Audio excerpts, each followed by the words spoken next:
Globus. So thank you very much for coming to this quite important, let's say, session, I believe, in the sense that arts can add value so that we could drive innovation beyond logic and data. We kind of sense that. And there are many, many books in the bookshop that talking about art can change your skills and things like that. But beyond practical sense, art can add value in terms of this disrupting, changing, let's say, society. And we really are happy to have all the excellent panelists. And one thing in common for all three of them are artists. So I'm kind of outlier here. I'm serving as a board of trustee of Ohara Museum in Kurashiki. So I'm in the art world, but not necessarily the artist. I'm an art lover. One of the very motive today is for all of you, be it art lovers or not yet art lovers, can sense that how you can enjoy your life through loving and experiencing the arts on top of the business and other sort of a career-related stuff in a daily life. And I really would like to spend some time of, let's say, introducing our distinguished panelists. It's going to be short. Run the channel Soe Sensei is a professor of Rasenke, and he's an artist of way of lifestyle, meaning way of tea. And also, he started his sort of interest in Japanese culture by way of learning martial arts. He's a specialist in Kendo, Aikido, Iaido, and a couple of others, right? I guess nobody knows all the names. Kendo, Kyudo, Iaido, Naginata, Nitoryu. Yes. Yeah, so I'm sorry, English only. That's past tense. And one of my favorite artists, Mai Miyake, maybe without knowing her name, many of you have experienced her work at the windows of Ginza Shiseido. She's, let's say, crossing the border of arts and design, and she's also a writer, and she's also teaching at the Kyoto Zoukei University. She's an associate professor also, and she has spent a couple years in Paris, right? So I think it should have been better for her to speak in French, but which I cannot facilitate. So when Shi-san himself is a CEO of Startban, as introduced, but he himself is started as an artist. He is kind of a living fear of linking, bridging two culture, basically new technology of blockchain and art, and how to utilize new technology into boosting the art society and economic system is where he's pretty good at. So let me start with Soe Sensei. I'm a sheer beginner of way of tea, but I know that at least it's the way of tea transcends broadly of how you can enjoy your life and your companion with understanding the way of tea. So can you just talk a little bit about how understanding and enjoying the way of tea can enhance the daily life of the audience?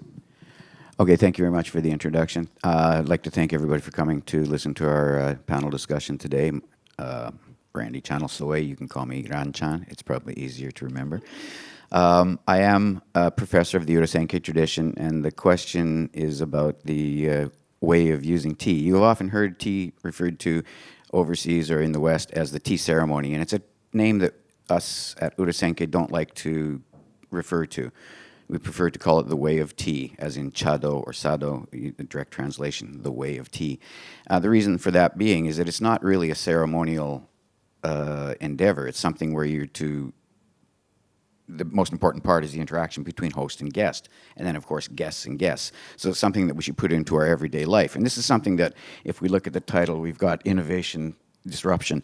If you look back through history, you see that tea, if we go back to Sen no Rikyu's time, it wasn't tradition. Everybody here today is thinking, oh, it's very traditional, you can't do this, it's all bound with tradition. It was very forward-looking, and it's still very forward-looking today. And it's that interaction between host and guest that changed. Prior to Rikyu's time, tea wasn't really done in a small setting. It was done in a large room like this. I would be part of the party, and my servants would be serving us, whereas today it's, I'm your servant, and I'm serving you the tea. And so it's something that is important for people to understand, that it is a tradition now, but that's because it has 500 years of history behind it. But still, it's moving forward and looking to improve through disruption, if you would. And so the heart of it is that it is this, the four principles of tea are harmony, respect, purity, and tranquility. And like I said, these were 500 years ago, 450 years ago. There are valid points or ideals then, there are valid points or ideals now, and there'll be valid points or ideals in 500 years from now. So it kind of shows the essence of timelessness of the way of tea. And so it's this interaction with host and host, our host and guest and guest, and host and nature, and things like this that's very important. And I think it's something that people do unconsciously through in their lives anyways. I mean, hospitality is a very strong catchword here in Japan. You have the omotenashi no kokoro is very powerful. But any country in the world has hospitality. It's just the way that it's shown that will reflect the thought of the country. And so in that point, I think the most important part is that it's something that is shared. That point is, I think, the strongest. Yeah, the one question I have, as you mentioned, I read the book written by Akasegawa Genpei-san. It's basically how avant-garde Senno Rikyu was.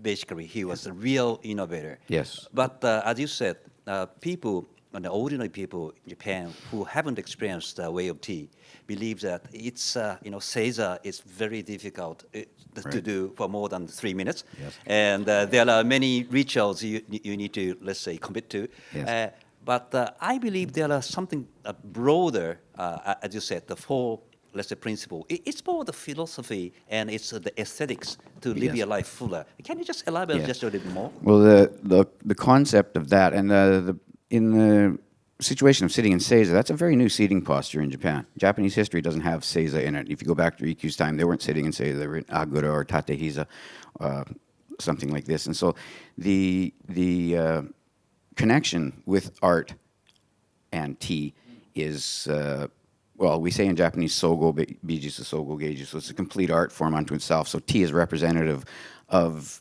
starting with architecture, gardening, you have lacquerware, you have pottery, you have ironwork, and food, of course, because it's more important. And a lot of the food, traditionally the kaiseki meal, has its influences are taken from the way of tea. And so these are things that, like I said earlier, are shared between people all the time. You eat and drink every day. In its essence, it's a very simple thing to do. You boil the water to make the tea, and you drink the tea. And so Sen no Rikyu, of course, as you said, is, I guess we refer to him as a Renaissance man, at least I do at that point. Actually, with Shiseido, I was actually called to give us a talk to the design group about the influence of Sen no Rikyu, because even today, he's very famous in Japanese history. Even if you're not related to tea whatsoever, you will understand Sen no Rikyu. He's in manga and movies and television shows and things like this. And so he's a historical figure that is famous. And so you might not know anything else about tea, but you at least know Sen no Rikyu. And Sen no Rikyu, even to this day, his design sense is sought after by designers and artists and things like that. So meaning that having that principle and what I may call its philosophy can help you to innovate in a daily life in a broader sense. So that's why the people try to get their instinct or kind of ideas out of Sen no Rikyu and the way of tea. I think so, yes. I mean, we have a term in Japanese is hataraki, which means to make improvisation. In different things, like say if you make a mistake, you can follow through with that. And then another term that is kind of, I find interesting, is mitate.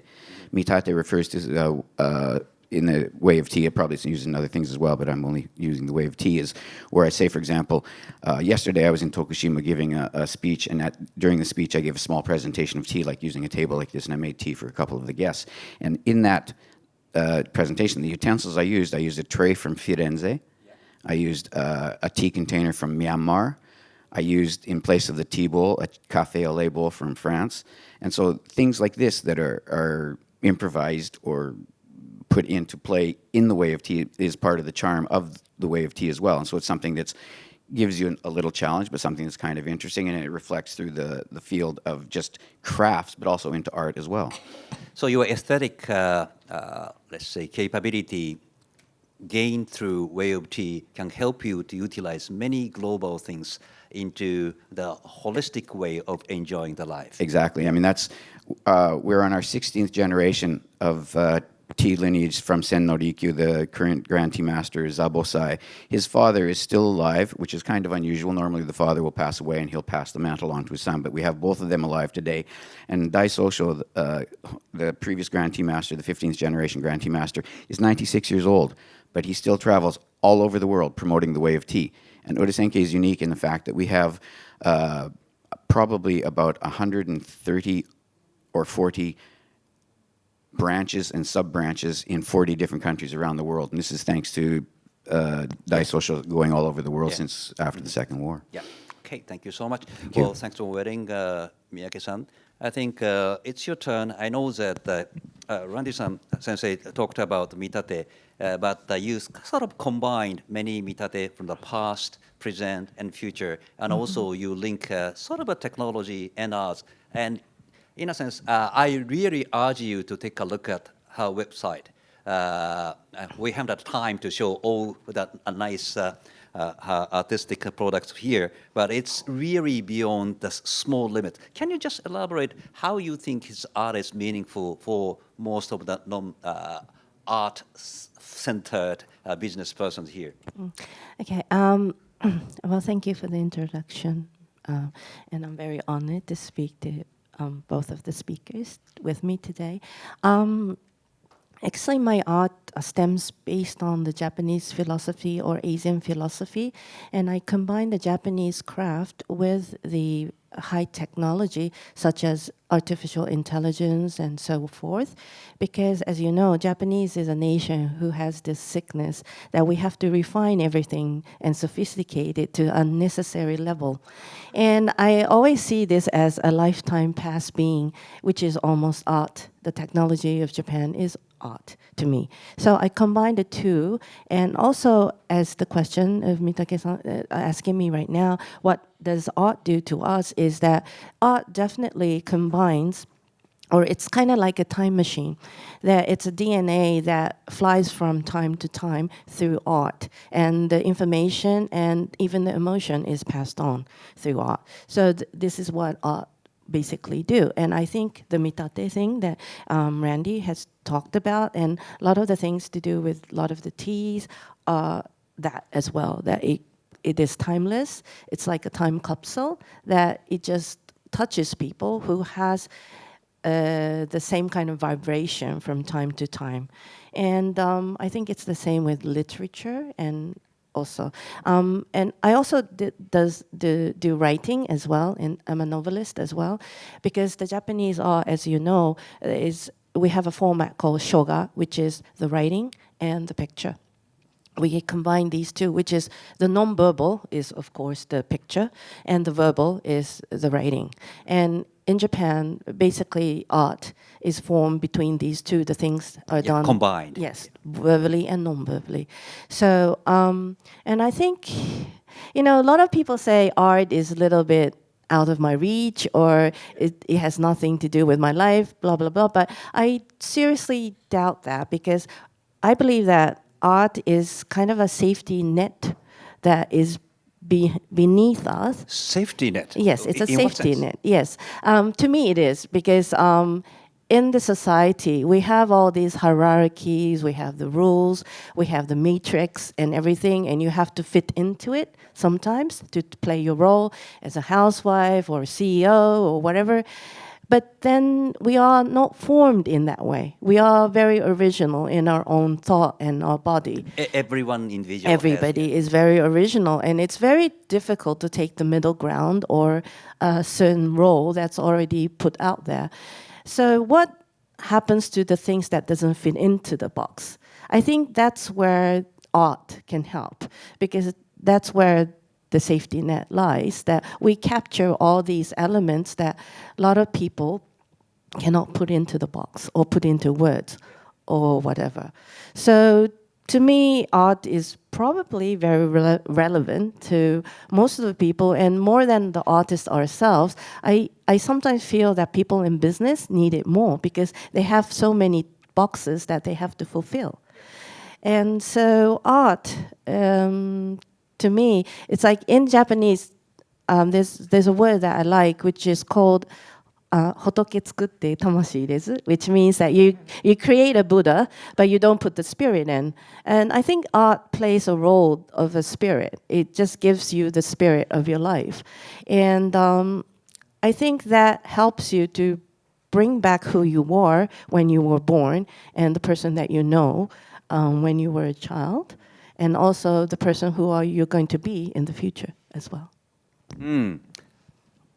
When I look back my life at the age of 13, I was really bad at writing drawings in elementary school.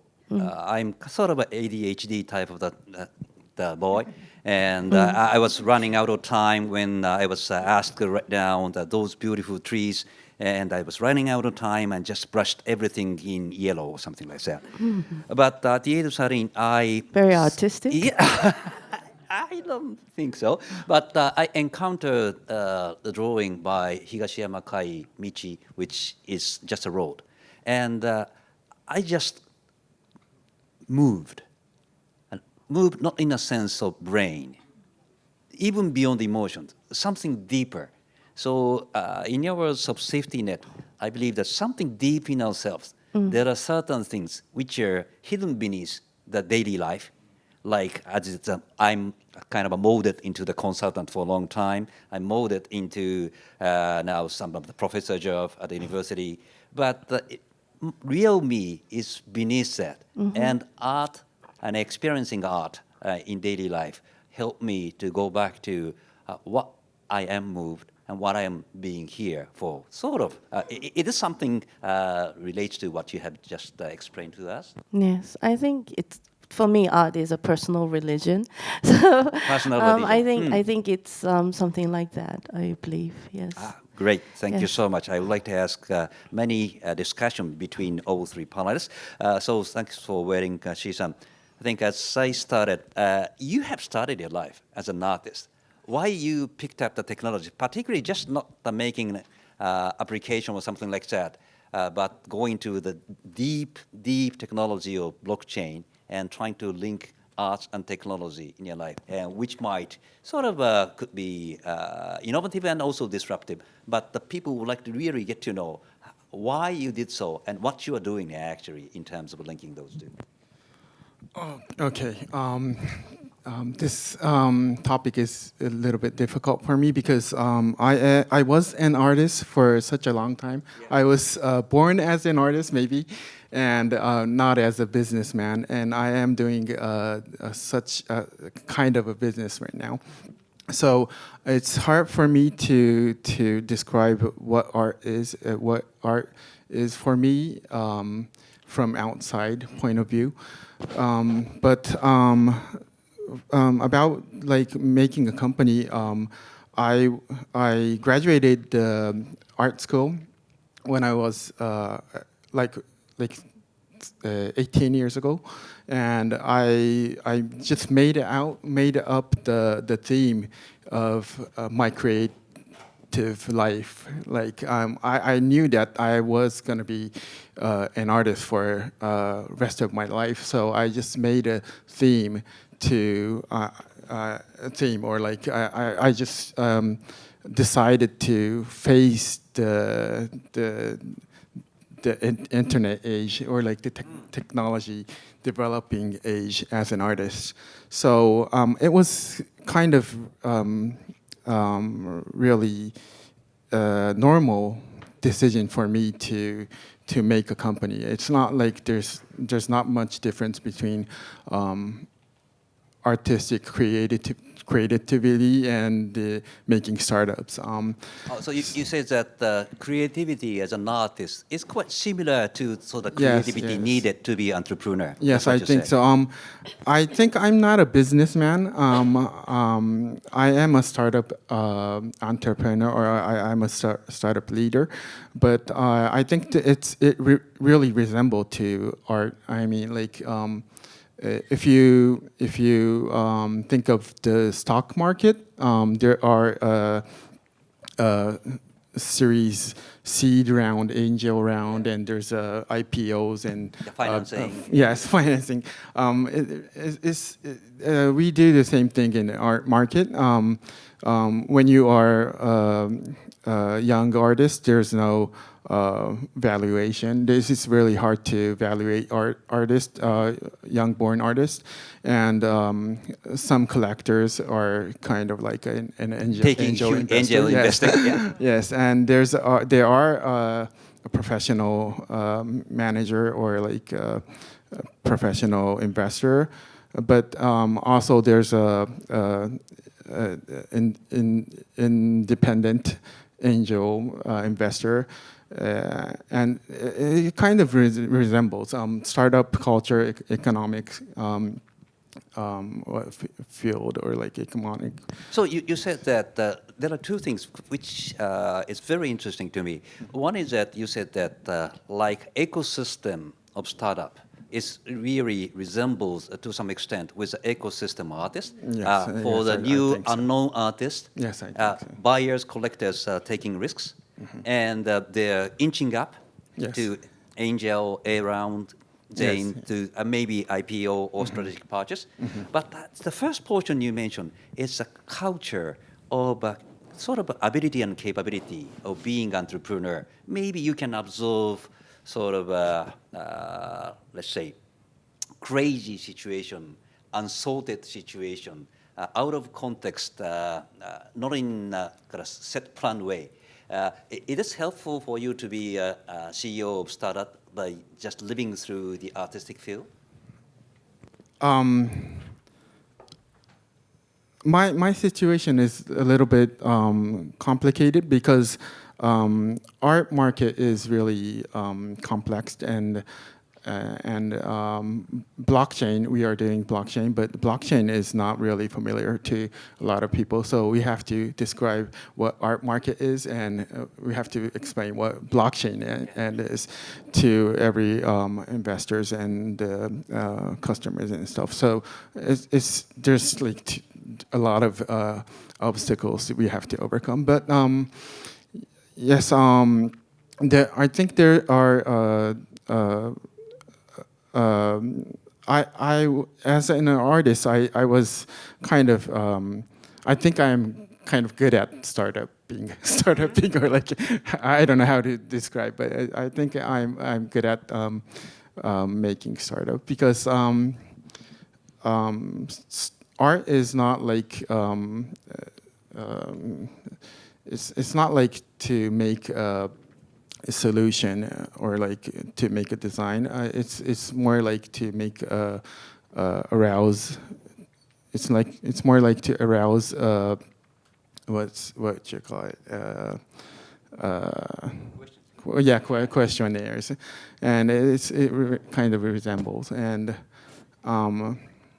so I think there's a lot of it in common. One of my friends told me, who is very well-known Silicon Valley player, and also has been the head of design school in the United States. He told me that art and design are different. Art is everything about raising questions. Good art can present you many, many more questions that will help you as an entrepreneur. Yes. And the design, it is also needed in terms of getting the solution. Designs for user, UI, UX, things like that. But I really would like to turn to Miyake-san on that. You are doing, in a sense, both. kind of a border between art and design is meaningless for you. I sensed. How do you think about it? Yes, I'm kind of like queen of all trees, I guess. But to me, it doesn't really. I'm a multimedia artist, and I'm a site-specific artist. Those are the two frameworks that I work upon. And basically, I think that comes from my Japanese background. Because as you know, the Occidental art world and the Oriental or the Japanese art world has a very different values and scales of understanding art. And as you know, it's kind of stupid for me to talk about tea in front of him, but as we are very well known as a nation that we treat one tea bowl as the same price of one castle. So architect and commodity can compete on the same line in the Japanese art field. And I believe that that is more fulfilling for me because there is no hierarchy in the art. That means it doesn't mean if you're from a decor or high art or design or architect that you're never less than the other party. You could either be a very excellent artist in architecture or product or fine art, or you could be a lousy one. There's only those two scales. Compared to the Occidental art scene, we have hierarchies. You start from the high art, the architect, then you go to decor, whatever. And I don't really believe in so because I'm probably brought up in Japan. And I see the beauty in it as well. So for me, as it's well stated that art is to give questions and design is to give solutions. It seems that way, but not necessary. There's always a designer who is totally creative and artistic, and also like him, who's I meet a lot of collectors who's a CEO or somebody who owns a company, and I sometimes see business people being very, very creative, especially the ones that starts up a new thing.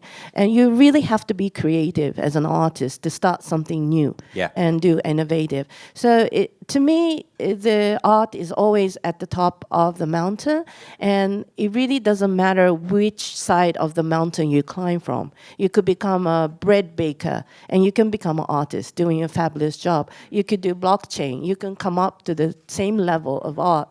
It's the same, but for artists, it's very easy because you're already in the segment of art. So people just recognize you as an artist, but that is not true. We have so much designers, we have so much businessmen in our industry, and not necessarily artists. That So- everyone of the here in the audience Yes. could be, or maybe already is, Yes. an artist. Yes, precisely, yes. Yeah, but in a sense, some of the phrases you mentioned, beauty or aestheticism, Yes. or creativity. Yes. But we really wonder how we can sort of enhance our creativity in our own field, be it the business, be it the politics, be it the bureaucratic. How do you think? Is a creativity something, is a gifted talent, or is it something you can improve upon what you already have? It's a difficult I question. asked the same question Yeah, to it's both. okay. Thank you for sharing the burden.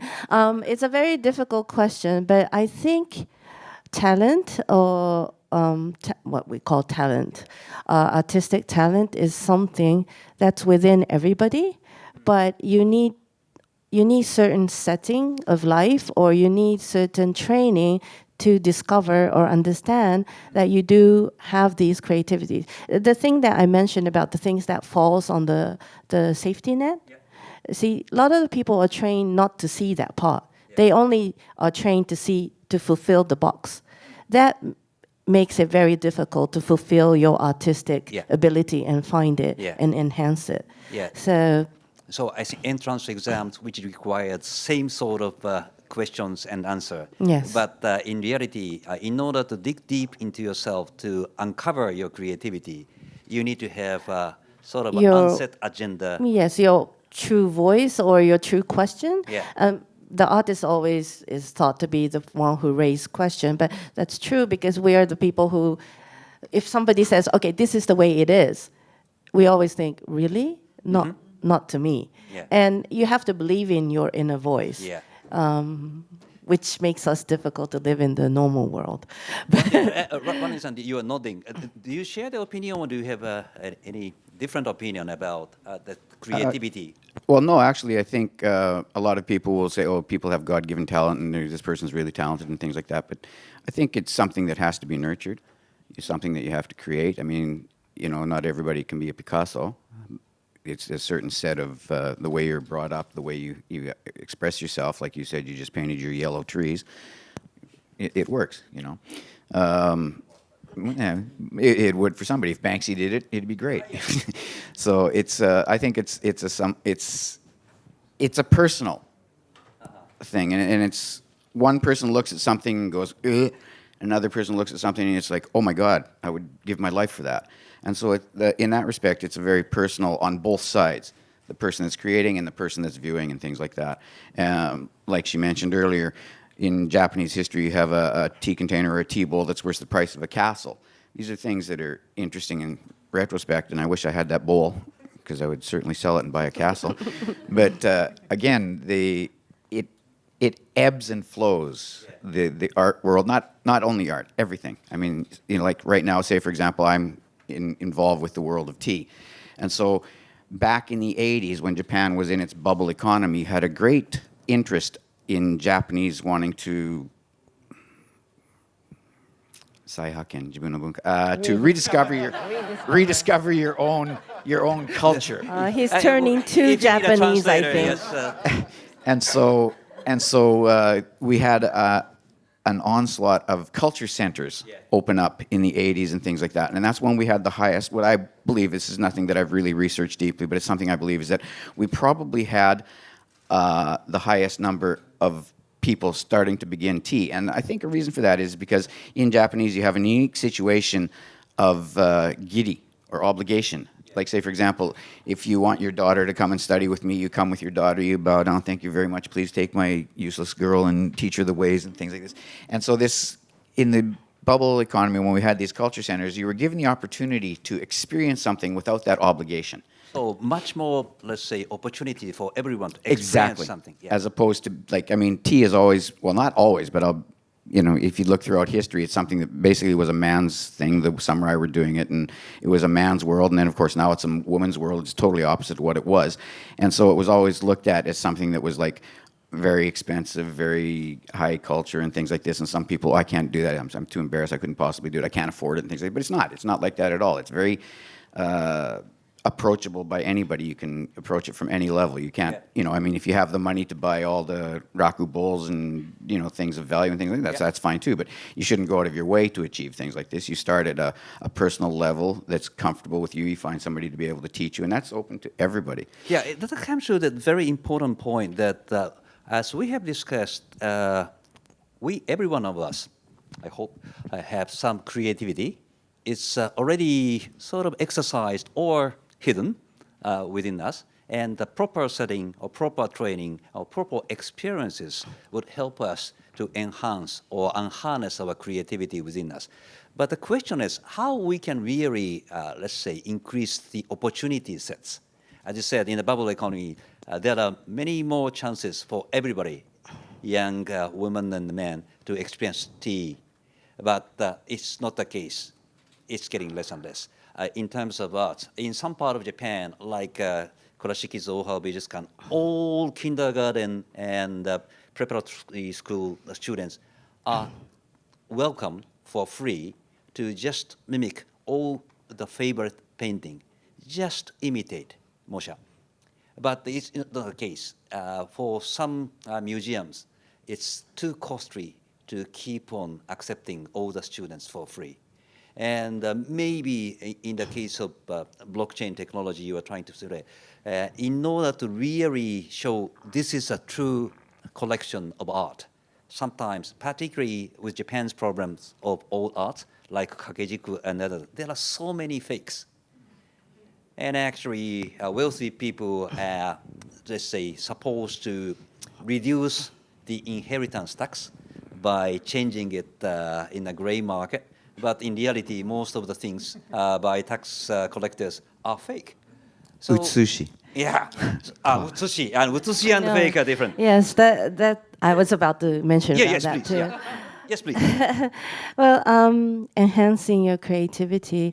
Actually, I started up a new division I became a professor 3 years ago. Actually, I teach in Kyoto at the art university down there. And as you know, in the Japanese, even Tokyo Geidai, which is National Art University, if you wanted to learn about Japanese art, there's only 3 segments. One is the illustration, and the other is craft, and the other is Japanese painting. There And is no Japanese music. no, there is no Japanese music, there's no tea ceremony, there's no incense, no haiku, there is no ono or any performative, and which is a serious problem because we're just teaching them techniques. And what happens is that they start painting Japanese pigment with red poche. And so they don't know what Japanese art or what so I don't know how to say but the texture and the feeling of Japanese art and beauty is.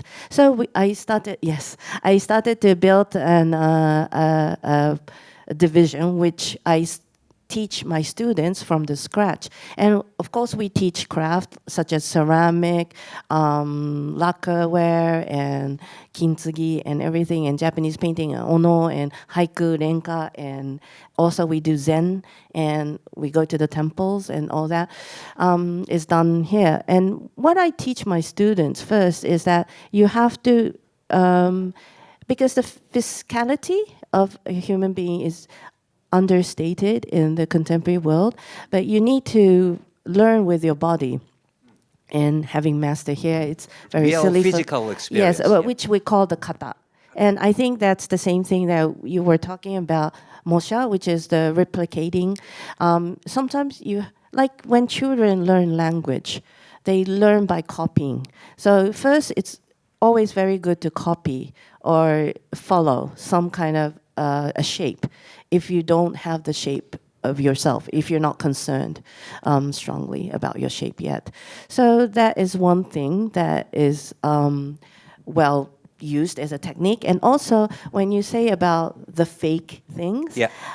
it doesn't necessarily mean fake because there's always utsushi. Utsushi, And yeah. also, even it's fake to me, if you're paying the proper price for it, it's not fake. Yeah. It's what you want in your what you want price, and there is no harm in that. Yeah. And you shouldn't. I always think that people should collect what is right to your level. Yeah. I mean, you don't want to go and buy Basquiat, unless you can afford it and you already know about it. So you should start from the shallow water, and you should start from where your standing ground is. And I think so. Calling it fake is a word that's being used by part of the collector and basically the art dealers, because that's how they make money, and they want to always make this hierarchy Yeah, in they- making the values. They are providing, let's say, certification and trust in a sense. Yes, it's like diamonds. Yes. But the art shouldn't be actually that way. If it speaks to you and the price speaks to you too, that is genuine to you. So, and you need to understand why it speaks to you and why that price speaks to you at the same time. Because those both sides are you and your receptor and what you are attracted by its art. Yes. Shisan, I think as you have started the startups, not all your employees are born artists, right? But it's better for them to at least understand arts. How can you teach them to really link the business side and arts? Or you just abandon teaching of the artistic sense to your employees? How do you manage that, your team? That's it's difficult because it's hard to describe what is artistic sense is. One thing is that we always we are carrying the customers. There are lot of stakeholders in the art industry. We can't only think about the artist. We have to always think about the collectors or gallerists or the museums. It's not always profitable, like she says. Sometimes it's a copy, but a good art at the same time. So we have to think about the art industry itself, like really in a more vague way or vague way. What did I say? So I always tell them to not to be like really business-like. You have to always care about a lot of stakeholders. You have to be really what you call it. You have to. It's going to be a really hard to face a lot of stakeholders, because a thing that collectors will not always, galleries will not always like the thing that collectors like. And, different interests. Yes. Yeah. So we have to. We have to be a missionary. We have to try and to solve, like to find some kind of solution in between, like every Stakeholders. incentives and all Got that. it. So mean that it's not necessary just directly sort of educate your colleagues about artistic sense. It's but more of how to view the different stakeholders' interests and how not to make it everything about the number crunched business-like way. That's the way how you manage it. I think our time is running up. So before opening up the floors, I would like each of you to make one proposal. Because it's a G1, we are supposed to make a concrete proposal so that either how you can, let's say, reduce the mental barriers of approaching to the art experiences to the audience, or you can make a proposal how to support art ecosystem.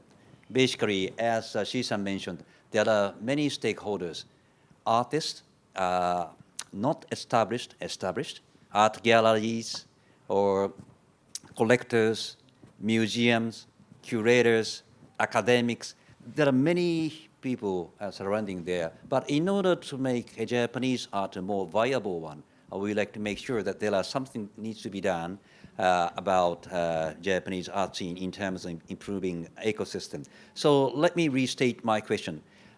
Please provide us 1 minute, 2 minutes proposal about for audience to have more accessibility to the arts and lifestyle, and or how we can help stakeholders within the ecosystem in Japan so that art is not necessarily becoming the mainstream, but having the proper proportion of our society. So, Randy-san, can you start with that? Either of them.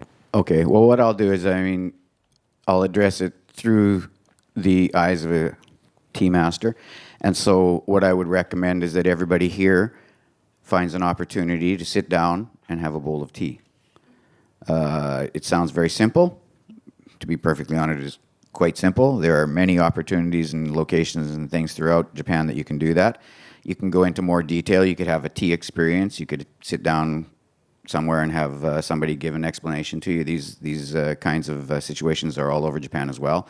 And so if you just sit down and experience holding a tea bowl in your hand, and then looking into the bowl and looking into the greenness and seeing and understanding that the whole world is right there in the bowl. Because what I want to close with for myself here personally is that a lot of people look at Japanese culture and they think, oh, Japanese culture is very Japanese, it's for Japan. It's not. Japanese culture is a world treasure.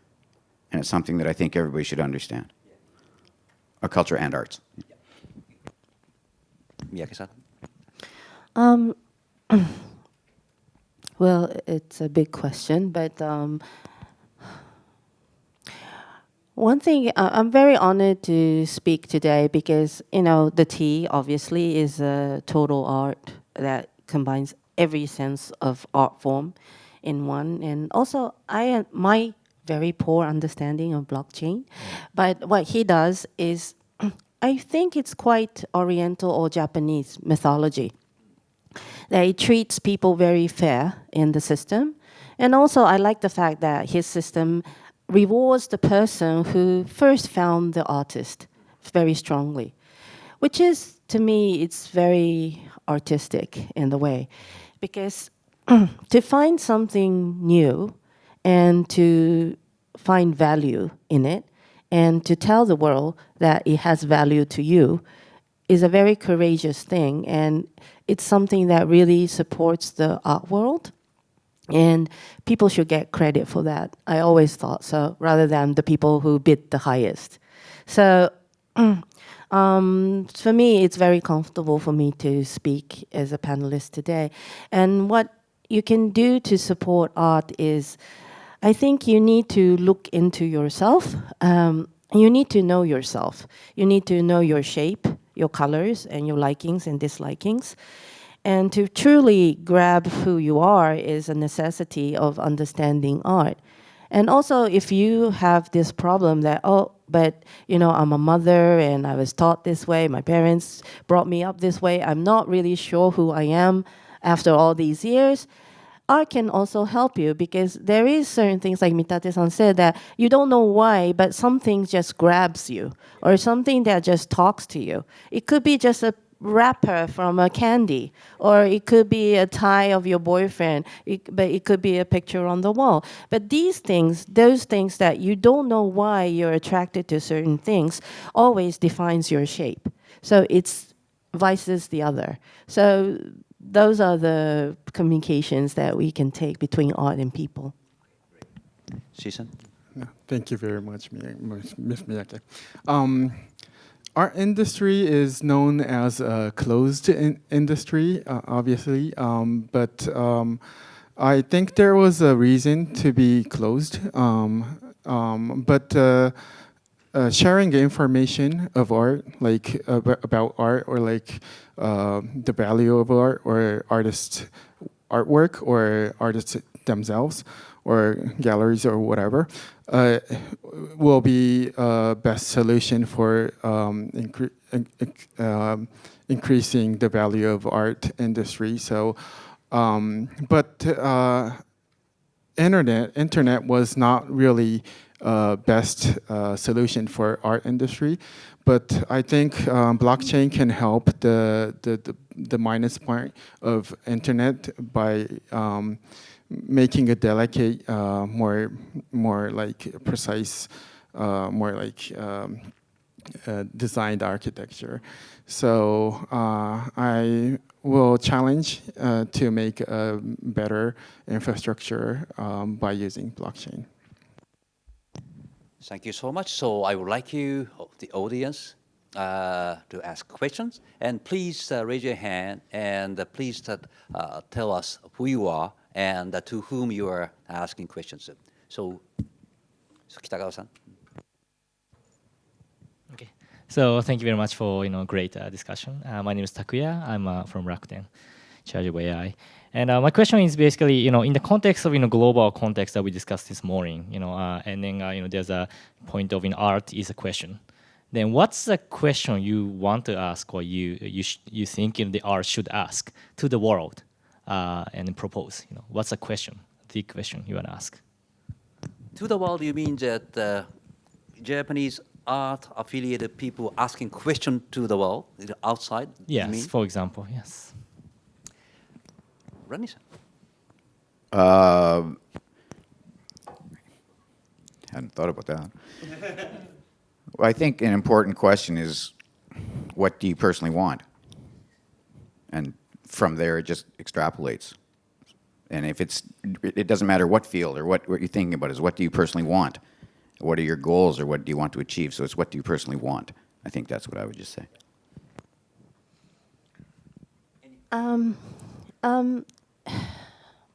It's my personal question, probably, but since that we're being pounded with so much information from everywhere in these days, that we're very good at blocking out information, unnecessary information.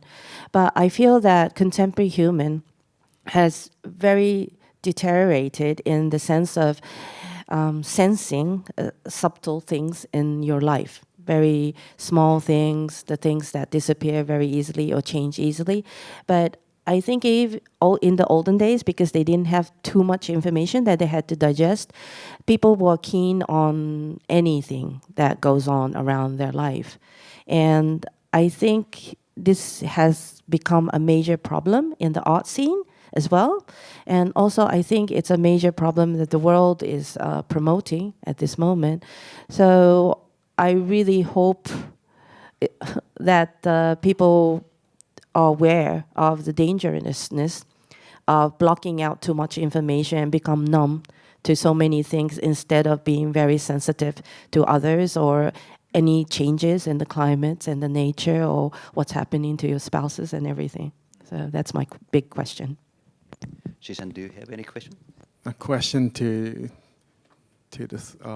Yes, this age there are so much of revolution in technologies. There's in a lot of area, but the system of the society is not really changing that much.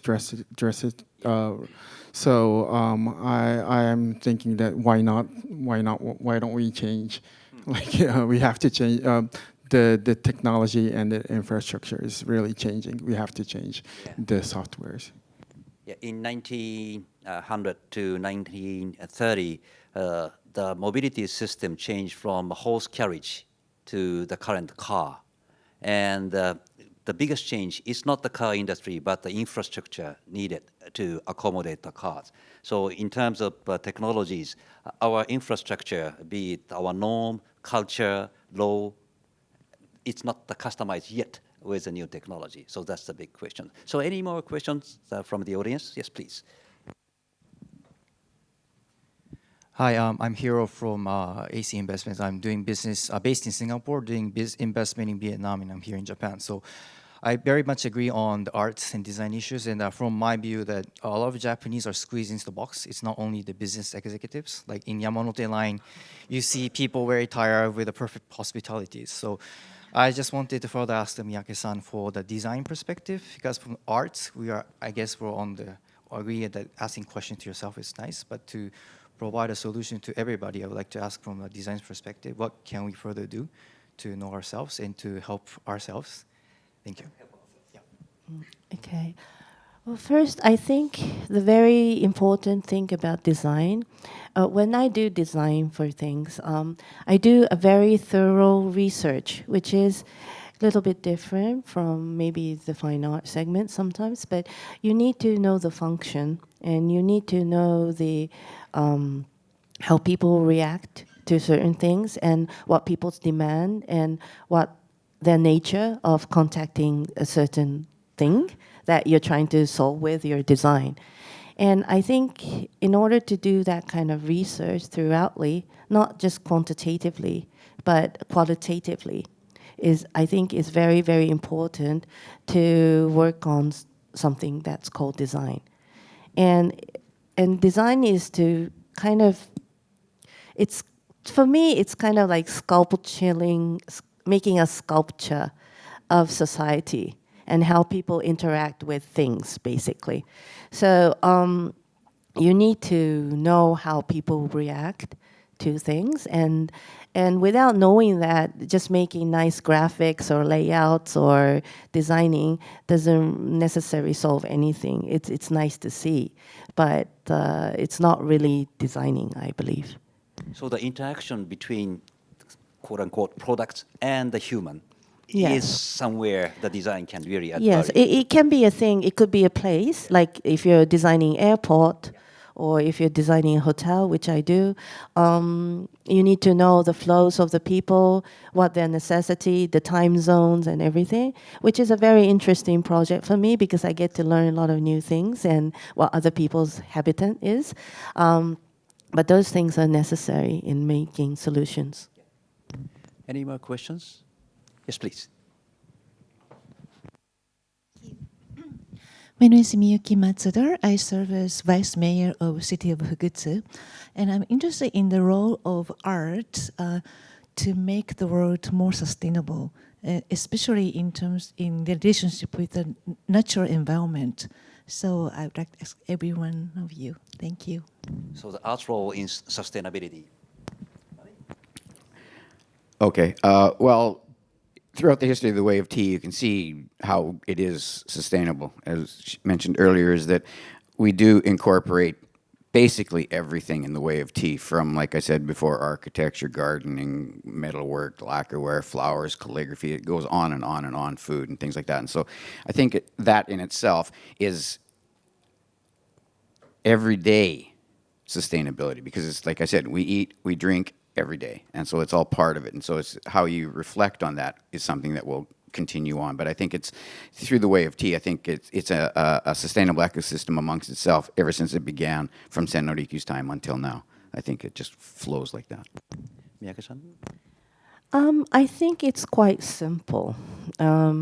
First, stop the mass production. One thing that I teach in my school is, like, when I teach ceramics, I don't make them but use a denkigama, I don't know, electric, cooker, and yes, kiln. And also, I don't allow them to purchase any todo, which is the ceramic dirt. I say, well, go into the mountain, it's free. And also, I make them build with taikarenga, and I make them make the quilt. You have to know how things are made, and if you can do it yourself, you will not be lied by the people that, oh no, mass production is cheaper, it's effective, which normally is not the case in most of the people. Also, so you have to know how things are, so you have to know how to do things yourself first. Then you can do other things. And the second thing is that the environment or the city or the country has to be wrapped around people, and not the cars, not the companies. It has to be a human being. So do you really need the asphalt? Yes, you need it for the cars, not to be dirty. But do we need it? No, we can have nagagutsu and we can just walk, right? So you have to really think of it in a smaller scale, smaller size. Just concentrate on the human, one human. Also, that one human can create so much, and you concentrate on that, and you can make alliance with people. But just don't reverse calculate from the mass production or how the cars are run or how the government are run. Yeah. Great. Shisan, any comments on that? Yes, I think art is sustainable itself, because we've been doing art for like 1,000 years, in every country and every society. So art itself is, I think, a sustainable thing, or like it's more natural thing to do. But speaking of an industry, or like speaking of a culture, we have to.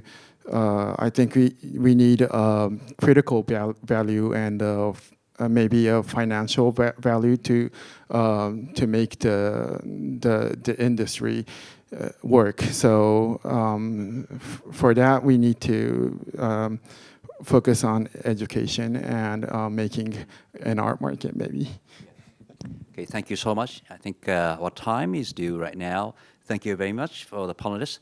The biggest message I took away today is that art, and maybe art and design, help us to be true to ourselves, which are in essence leading to the innovation, to the sustainability, and asking the right questions.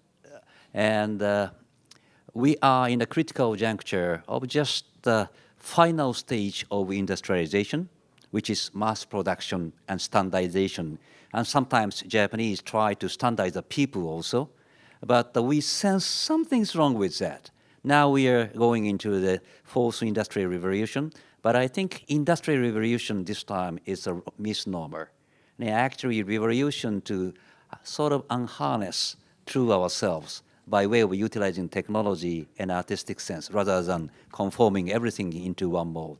And I hope that this session would help you to try maybe small one step. I would like to do that, and either drinking a tea or purchasing Miyake-san's product, which is a little bit expensive right now, but still affordable for some of you. And also, Product is less expensive. My artwork okay, is okay. little bit And actually, before, than before, I guess. Yeah, becoming a user of Season's Start Bond service, and I think there are many small steps we can do just to have a small improvement in the society. Well, I really would like to provide the big applause to the extinguished panelists. Thank you so much for your time. Thank you very much.